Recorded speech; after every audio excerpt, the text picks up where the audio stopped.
everyone, welcome back. Scarlett here with our next installment of the Abductor realization. Yes, this is Bandit, the little puppy, but she's not such a puppy anymore. She's huge in only a few months, which is crazy. But anyways, back to the video, back to the book.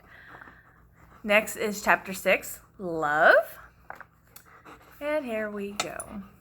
Damien sleeps soundly in his bed as Desiree is still wide awake trying to get a hold of Michelle. Desiree constantly and relentlessly tries to contact Michelle, but the only thing she has managed to get through is to the voicemail, and now she has filled it with her frantic messages. Until the phone battery dies. Desiree switches focus by calling the house number, only to get another answering machine. Not knowing what to do next, she calls Damien. Frustrated, Damien did not answer the phone on the first or second attempt. She tries once more. Hello. Sorry. Hello, Damien says with a low, sleepy voice. I'm sorry to bother you so late, but I'm just so scared and worried. I still haven't heard from her. None of her friends have heard from her either, Desiree says. Is there any way we can go look for her right now? I see. Well, I honestly don't know. What time is it, Des? It's around 3:15, Desiree answers. Can we please go? It's kind of late, don't you think? Seriously, I'm sure she's fine wherever she's at, and she should be getting a hold of you by tomorrow.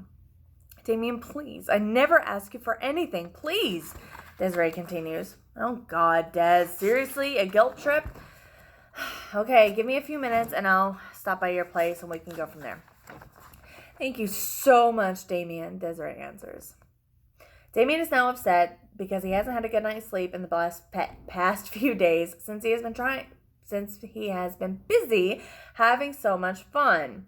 He considers the source of entertainment a form of medication, given it helps him to keep his blood pressure down. Right now, all he wants to do is sleep. Damien offers to help her due to having strong feelings for her, and she has helped him for so many years. He is about to jump in the car when he realizes he didn't clean up the mess in the garage. He heads inside to sanitize it before leaving, just in case Desiree wants to stop by the house afterwards. After cleaning up all the blood and making sure there's no evidence of Michelle left anywhere, he gets into his car so they can start the search. While he drives to the house, he wonders what happened to Michelle since he let her go. He's curious to see if she made it to the hospital or managed to get help. Arriving at the house, he sees Desiree standing outside, waiting with a worried expression in her eyes. She's crying as he walks over and hugs her to calm her down. What took so long? Desiree asks. Sorry, my car wouldn't start. Okay, but is it good now? It's not going to break down in the middle of the woods, right? Desiree asks, concerned. It's working now. Don't worry. We'll be just fine in the woods. Let's get the search started. Are you sure? I don't want to get stuck in the woods, especially at this time of night, Desiree continues. Don't worry. I promise you everything will be okay. It's now 4:50 when they begin the search in the nearby woods. They believe that since she was last seen around the area, it's better to start there. Walking through the woods, they hear strange noises, and Desiree is worried something might have gotten Michelle, since there are a lot of bears in the area. Word has it that there's a large animal living in the lake that no one has been able to see, but everyone knows it's there lurking in the water. Damien wasn't aware of the large animal in the lake and now is convinced Michelle didn't know either as he walks around concerned for her safety.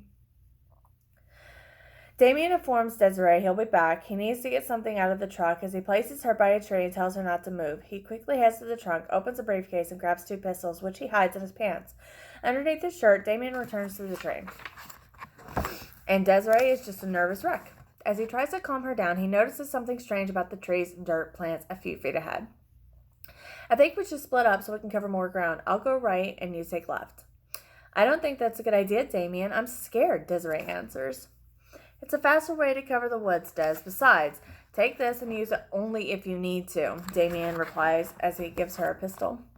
I can't use this. I won't, Desiree answers. Des, it's late. Let's get this done so we can all get some rest. Let's split up and meet back at your house. Okay, but I will tell you this. I'm very uncomfortable carrying a gun, Desiree says. Don't think about the gun. Just use it only if you need to. You know, if you're being attacked, be extremely careful of the bear traps in the woods, Damien answers as he walks in the opposite direction. Okay, I'll cut your phone if I need to, Desiree says. I'll pay close attention to it. Damien takes the path with all the ruffled surroundings as he notices something was dragged. He looks ahead to see that it continues a few hundred feet. Following the path, he sees scratch marks all over the ground as if someone was trying to pull themselves away from something. The scratches indicate the person was overpowered. Damien looks back to see where Desiree is. After seeing Desiree heading into her side, he follows the trail of damaged plants and scratch marks into the woods. A few minutes into following the trail, he sees blood on the trail. Damien, believing this is Michelle's blood, is shocked she made it so far, especially with all the blood she had lost. She still managed the strength to make it halfway to Desiree's house. Impressed with Michelle's will to live, he hopes to find her alive so he can take her to the hospital and get her the proper medical attention. On the trail for 10 minutes, the blood leads into a big bush. Damien hears some groaning coming from inside the bush as he approaches. He opens the bush only to be surprised by a huge roar from a bear that has his legs caught in two separate traps. Laughing off the little scare he just suffered, he continues his search for Michelle as the bear tries to break free by biting and clawing at its own leg. Meanwhile, on the other side of the woods, Desiree suddenly hears a noise behind a big tree in the middle of the path. She pulls out the gun and has the flashlight on towards the tree when something runs off screaming from behind the tree. She follows whoever or whatever it was, and after finding blood on the tree, she is concerned Michelle got hurt and is running from the people that had her captive. Desiree chases the person up a hill, although at a slight distance. She tries to make up ground as the person is concerned with no place to go, unless it wants to take 50 to 60 foot drop onto some boulders. Desiree reaches the top of the hill when she hears a loud cry. She puts the flashlight on the thing, only to discover it's an ugly young boy with pudgy cheeks, big green eyes, and two enormous front teeth. He starts to cry in front of her. She first had to turn away from the kid as he's ridiculously hideous. He has one of those faces that not even a mother could love. The kid looks on in fear as Desiree walks closer to him. "Please don't hurt me," the kid says.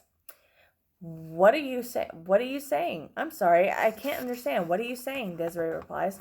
"Please don't hurt me," the kid repeats. "Oh, sweetie, don't worry. I'm not going to hurt you," Desiree answers. "What's your name?"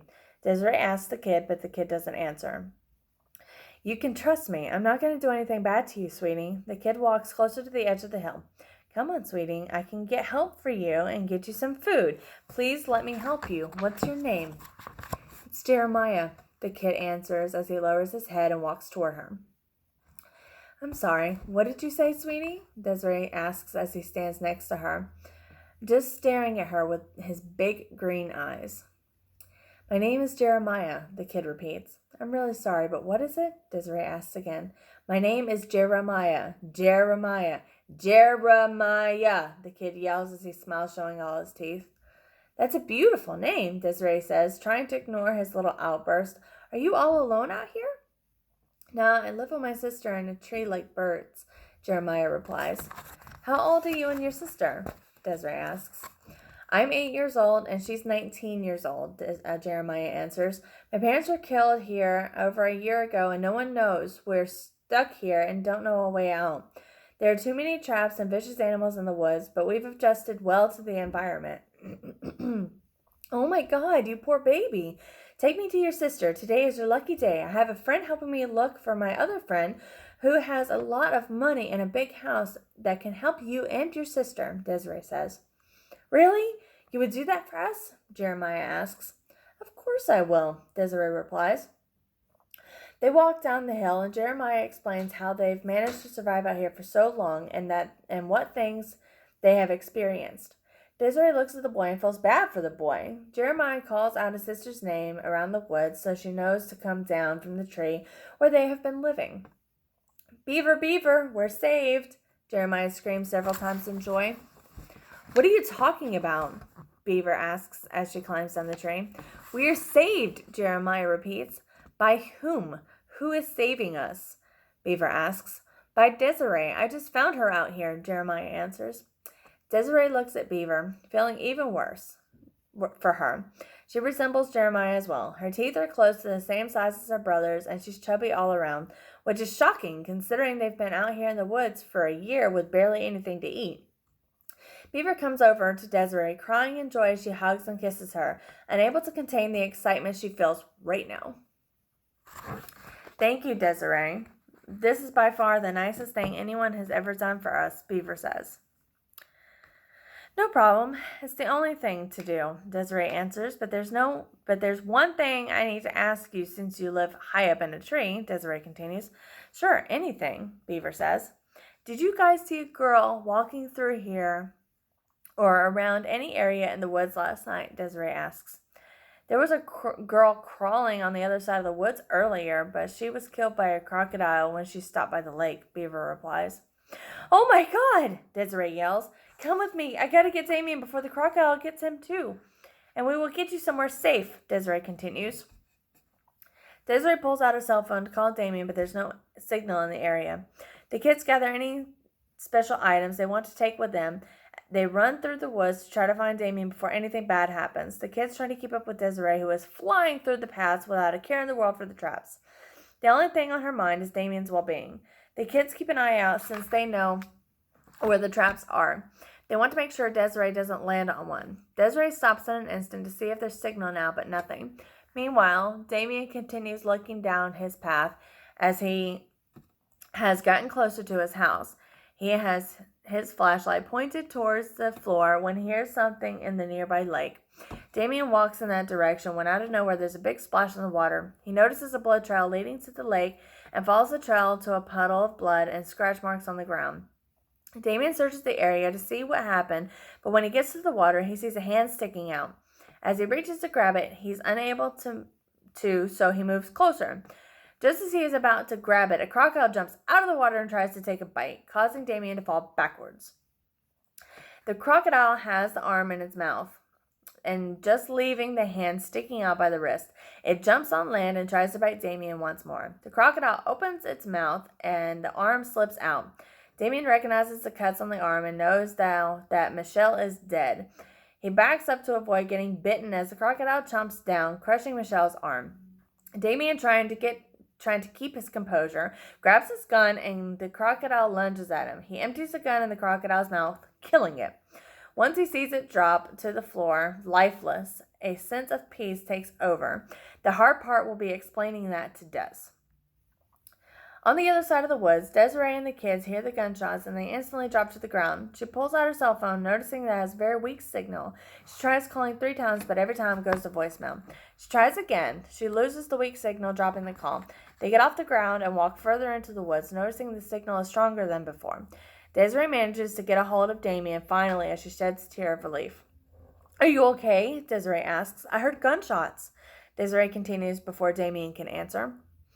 Yeah, I'm okay. I'm near the lake and a crocodile tried to eat me. I managed to shoot it, but I think it managed to get a hold of Michelle earlier. It had a hand in its mouth, and I believe it belonged to her. I heard about the crocodile from the 2 kids I found living in the woods. I want you to meet them. Let's get out of here already. Let's meet up at my house, Desiree says. Okay, I'll meet you back at your place. Halfway to the house, Beaver steps in a well-hidden bear trap that snaps her ankle in 2. Jeremiah is scared and worried about his sister, but laughs out of a nervous reaction. Desiree and Jeremiah lift Beaver off the ground and take her back to the house as planned. 30 minutes of walking through the woods with Beaver on her shoulder, Desiree finally makes it home to a waiting Damien. Damien sees Desiree walking towards him with an injured unknown girl and runs over to get her. Damien checks on her to make sure she's okay. He doesn't want anything to happen to her. Now that he has checked on her, he looks at the kids and is taken aback by how ugly they really are. Oh God, what the hell did you bring back from the woods? Holy crap! I thought you said you were bringing back kids, not trolls. What the hell is it? Some type of hybrids? Stop joking around. These are 2 kids I was telling you about, Jeremiah and Beaver, Desiree answers. You call those things kids? I was thinking you were bringing normal kids, not mutants. Stop it, Damien. Beaver needs some serious help right now. She just stepped into a bear trap, Desiree replies. Okay, let's get her some help. They all go inside the house as Desiree calls the police to inform them about the crocodile attack on Michelle. She also called the paramedics to attend to Beaver's broken ankle, and they arrive at the same time. Police officer Vince Barone is only there for about 10 minutes at the most, just to take a statement about what happened to Michelle so he can inform her parents about the accident. Officer Barone informs them that there will be a crew up from Animal Control to look into the situation and leaves after giving Desiree his card. Their attention shifts toward the paramedic working on Beaver's ankle, and even he is afraid to touch her due to how she looks. Has she been tested for rabies? The paramedic jokingly asks, much to Damien's amusement. Very funny, a-hole. Just do your job, Desiree replies. I'm sorry, I just wanted to make a joke, and your husband seems to like it, the paramedic says. He's not my husband. This is a kid that needs help, and you're here cracking jokes. I don't appreciate it, Desiree replies. Des, take it easy. The guy's used to working on humans. He isn't Animal Control. Damien laughs, causing the paramedic to burst into hysterics. Damien, you're not helping the situation. It is not a joking matter, Desiree replies. I agree. She might have to be put down, Damien says as he laughs while the paramedic is now seriously working on Beaver. You're such a dick, Damien. You can never be serious. It's not a laughing or joking matter, Desiree replies as she leaves his side. Come on, I'm joking. That's all, Damien says as Jeremiah comes outside. Holy crap, dude, watch out. It's the creature from the woods, the paramedic screams, causing Damien to excuse himself so Desiree doesn't see him laughing. Relax, a-hole. This is Beaver's younger brother, Jeremiah, Desiree replies. Oh, F. There's two of them? The paramedic asks. Yeah, so you can just finish her. You can't be a true professional, or at least do your job like one, Desiree replies. Okay, well, I'm sorry if I offended you. I'm afraid there's something else I can do for this. She needs to go to the hospital where they can put a cast on her. I can take her with me so she can quickly get this taken care of, the paramedic says. Okay, we'll be there as soon as we can, sweetie. Just relax and go with the paramedic, Desiree tells Beaver. I'm scared and in so much pain, Beaver answers. Don't worry, it will all be okay, Desiree replies. Yes, you're in good hands. Nothing bad is going to happen to you, the paramedic says. Okay, but what is your name? Beaver asks. I'm sorry, I thought I gave it to you before. I'm Kevin, he replies. Okay, Kevin, let's get this over with, Beaver says. We'll be there soon, Beaver. Just relax, sweetie, Desiree says. Okay, Beaver answers as Kevin puts her back in the back of the ambulance. Desiree is upset with the way he was acting outside with Kevin, but doesn't say a word about it. Jeremiah heads back inside after Desiree tells him to clean his face so they can get ready to go. Desiree updates Damien on Beaver's situation. How did I get dragged into this? Because we're trying to work on building a relationship here, and they are a part of me now, Desiree replies. Des, this is something we really need to talk about. You cannot expect me to take care of these kids. I know they look like animals, but they aren't the cute type of sweet animals. They look like the type that get put down at the shelter because no one wants their ugly butts. Damien, that's not nice or funny. So enough with the jokes. You're really starting to make me mad.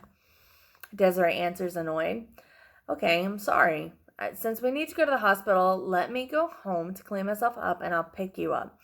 Please freshen up a bit, but also work on a miracle on this kid. If he wants to go with us, he needs to be clean. All right, I'll make him jump in the shower and I'll freshen up as well. No one likes to go to the anywhere all dirty to go. No one likes to go anywhere all dirty, Desiree replies. Damien, back home quickly, goes to see Victoria. He feels the need to take out some frustrations on someone.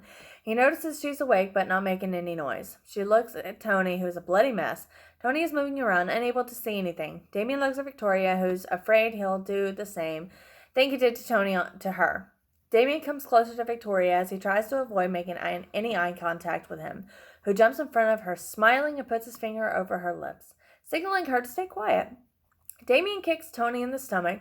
As he bends over from the pain, Damien kicks him again, this time hitting him in the mouth and knocking out several of his teeth. He is forced to swallow them along with the blood since Damien won't remove the gag. Laughing at Tony, he turns his attention to Victoria, who's trying not to cry and refusing to look at what he's doing. Well, B, it's time for your breakfast and to get cleaned up, Damien says, standing her up and takes her to the kitchen. Damien opens the oven where he has some food he had from the night before. She eats her food right away since he gave her nothing to eat yesterday.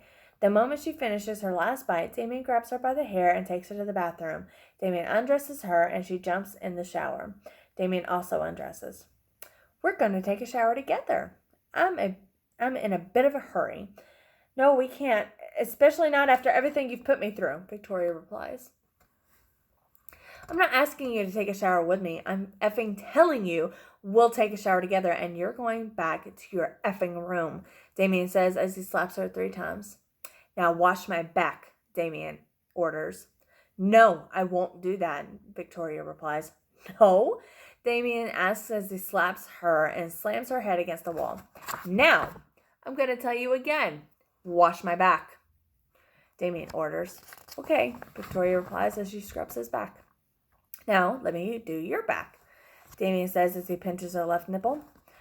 Victoria, upset that Damien is treating her like this, cries but doesn't say a word to him, as she doesn't want to upset him any further. Damien washes himself with the soap bar as he looks at Victoria washing herself down with just the water. Damien hands her the soap, and he watches her as she grows nervous. She doesn't know what's inside of his head, but she continues to wash away the dirt on her body. Damien bumps into her, causing the soap to fall out of her hands. She turns back, and Damien orders her to pick it up. As she bends over, petrified, she feels a sharp pain out of nowhere. Trying to get back up, Damien forces her down with his arms on her back as he sodomizes her. Victoria cries and begs him to stop, but her pleas go on ignored. Please stop, Damien. Please stop, Victoria begs. It hurts. I'll stop once I'm ready. Now shut up. Don't ruin the moment for me. Take it and enjoy it, because I know that's what you like, you sick bee. You like to feel like you don't have control, and now that you actually don't, you're scared. It's not like that at all. Please stop. Shut the F up already, Damien replies as he goes harder to the point he drops his blood. F! God, you're tearing me up. Please stop, Victoria begs. Stop your crying. You're ruining the mood. After 15 minutes, Victoria is finally released as Damien washes the blood off both sides of both of their bodies. Victoria sits in the corner as the blood goes down the drain. Damien pulls her out of the shower, throwing her clothes so she can get dressed. Come on, back to your lovely room, Damien says as she cries. Don't worry, we'll be going home soon. You'll get your own room again, and you won't have to share your room with Tony or anyone else. Also, tomorrow, you need to do me a big favor and call somebody for me that might even be able to help you. Victoria pays no attention to what he says. Inside the room, Damien sits her down and chains her into place. He wants to see she wants to see what he's going to do next. Damien grabs a dumbbell and slams it against Tony's ankle since he's tired of hearing him moving around the room. Tony screams in excruciating pain as he rolls around, bumping into different things throughout the room. Damien laughs as he walks out of the room. Damien locks the room and leaves Caesar and Buddy inside the house in case Victoria manages to break free. He calls Desiree to let her know that he's on his way. What took so long? Desiree asks. I had to chase Caesar in the woods as he broke out of the house, and he has never experienced the wild. He was excited. Oh my God, is he okay? Desiree asks. Yeah, he's good, just happy to be in the woods. I should be there within 10 minutes. Okay, see you then, Desiree replies. After hanging up, she looks around the property and sets down a few more traps near the house to make up for the ones that were taken away. He jumps in the car, and on his way to pick up Desiree, he watches the woods to see if there's any activity along the property. He reaches the house and beeps a horn 3 times to let her know he's there.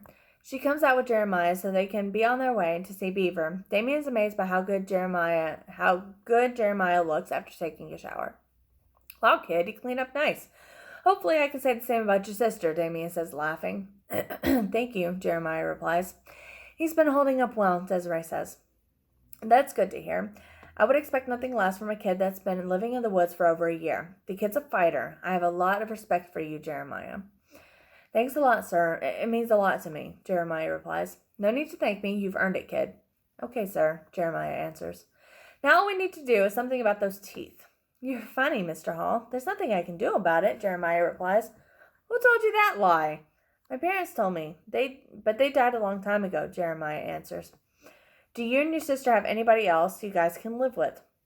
No, Mr. Hall. We don't know anybody else. I don't really like my sister. She's too mean to me. My mom and dad always told me that she's just jealous. She's always screaming. But I love her because she's my sister. I truly hate her for how she treats me, Jeremiah replies. Hate is a strong word, Desiree says. But it's also understandable that he feels it towards his sister who's mean things. His sister, those towards his sister. Okay. But it's also understandable that he feels it toward his sister, those mean things that his sister has done to him. For those mean things. Okay. Damien adds. But still, that's his sister and the last bit of family that he has left, Desiree says. You can't pick your family, Damien. You're born and stuck with them. I understand what you're saying, but sometimes no one harms you more than family, and they expect you to forgive them when they need you. The thing I hate the most is when they come to me for help, they give that sorry line that I'm supposed to help them no matter what because we're family. Well, Desiree, I don't believe that in that crap you're trying to feed this kid. I believe anybody can become family as long as things between the two of you are good and there's trust. I guess we're never going to agree on this, Desiree says. I guess not, Damien replies as he laughs. Des, you have a huge chunk of my heart and life. You've always had it, Damien says, giving her a smile. Aw, that's so sweet, Damien. You also have a chunk of my heart, Desiree replies. Jeremiah falls asleep during the ride to the hospital. Damien watches him through the rearview mirror to make sure he isn't pretending. Desiree notices Damien taking a liking to Jeremiah, as she hopes he'll have the same bond with Beaver. Confident that Jeremiah isn't pretending, he talks to Desiree about what he wants to do with the kids. I was thinking about talking to Beaver to see if she would be okay with me adopting Jeremiah. I can provide a better life for him, and since I always wanted a son, this would be a good chance for me. I think that's sweet you want to take care of him, but what about her? Desiree asks. Well, she needs help as well. Even though she's older, she's still young at heart, and she's been through so much already in her young life. I understand that she's been through so much in her life, but I don't want to have too many kids in my house. There's not too many things I can do with her while she's living in my house. Besides, she's almost out of her teens, and she needs to grow out of the stage and handle her business. Think of what people in the neighborhood would say. I never thought you were the type of person that worried about what other people think of him, but I guess I was wrong, Desiree answers. It's not that I care what they think. I just don't want to deal with the drama of having to provide for two other people, and the drama will come with having her in my house. I can tell by just looking at these kids, they're going to bring problems and be a handful. I have an image I need to maintain, but I'm like a public figure in my town. People know about me, my business, my family, and yes, that means more to me than anything else in this world, and that includes saving Beaver. Come on, Damien. Don't you think that's a bit harsh? Desiree asks. Think about it. Do the right thing and save that girl. She needs you. I would take her in, but I don't make enough to give her a good life. I might make good money for watching your place, but I also have a lifestyle I'd like to maintain. I honestly don't think it's harsh, but I've thought about it and I've made up my mind. I might change it before I leave, but as of right now, my mind is made up. The rest of this drive was awkward, with them not wanting to upset the other and wake up Jeremiah. Desiree is truly upset that Damien is being insensitive about Beaver's situation and doesn't know how to change his mind. Meanwhile, Damien is stunned that Desiree expects him to take over the kids without at least hearing his side. She wants to provide a better life for them. They continue to drive towards the hospital, thinking and wanting to accept the other's point of view. Okay, so that's the end of Chapter 6. The next one will be Chapter 7, Proper Treatment. And I will continue that next time. Okay, so until then, please like, share, subscribe. Leave me a comment. Let me know what you think of the book so far. Let me know what I'm doing. If it's good, if it sucks, whatever. Okay, I will see you guys next time. Bye.